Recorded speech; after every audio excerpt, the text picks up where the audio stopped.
और हमारी सरकार बहुत अच्छी है, हमारी मीडिया उससे ज्यादा अच्छी है। समझ रहे हो ना? हाँ, तो हम लोग 2 कौड़ी वाले टीचर है, हम लोग है, ये तो पता ही होगा आपको, है ना? हम लोग 2 कौड़ी के टीचर है और इत्मीनान से हम लोग ऐसे पढ़ाते रहते हैं बेचारे बेचारे। और आज तो एक और नोटिफिकेशन आ गया मैडम जी का, ये जो टीचर है ना, ये यूट्यूब पे फ्री नहीं पढ़ाते हैं।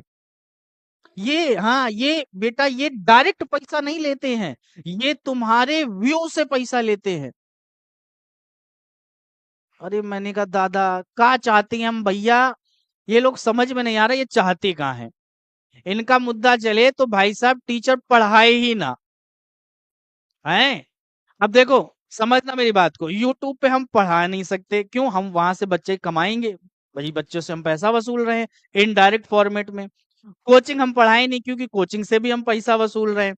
सरकारी स्कूल तुम चला नहीं पा रहे हो, क्योंकि तुम्हारी औकात नहीं है। प्राइवेट स्कूल की फीस भाई वो थोड़ी लूटते हैं, प्राइवेट स्कूल थोड़ी लूटता है। अगर वो आपसे एलकेजी के बच्चे की 2,500 रुपए फीस ले रहा है तो वो लूट थोड़ी रहा है ना, वो लूट नहीं रहा है। हम यूट्यूब में फ्री पढ़ा रहे हैं, हम लूट रहे हैं आपको।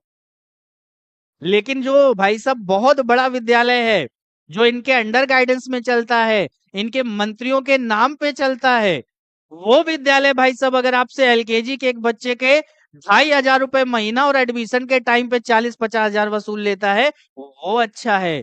लेकिन हम यूट्यूब पे फ्री पढ़ा रहे हैं, वो अच्छा नहीं है।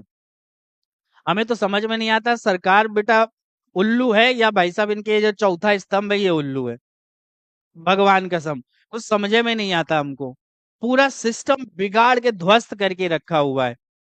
भाई भैया एक बात बताओ, वैकेंसी ये निकालते नहीं है, जो निकालते हैं वो रुक जाती है, उसमें बेटा घोटालेबाजी हो जाती है, बोलो तो तुम कोचिंग बंद करा देते हो, चाहते नहीं, समझ में नहीं। अच्छा एक और चीज, मुझे एक बात समझ में नहीं आती है, इस पूरे सिस्टम में केवल और केवल एजुकेशन को काहे टारगेट करते हो भैया?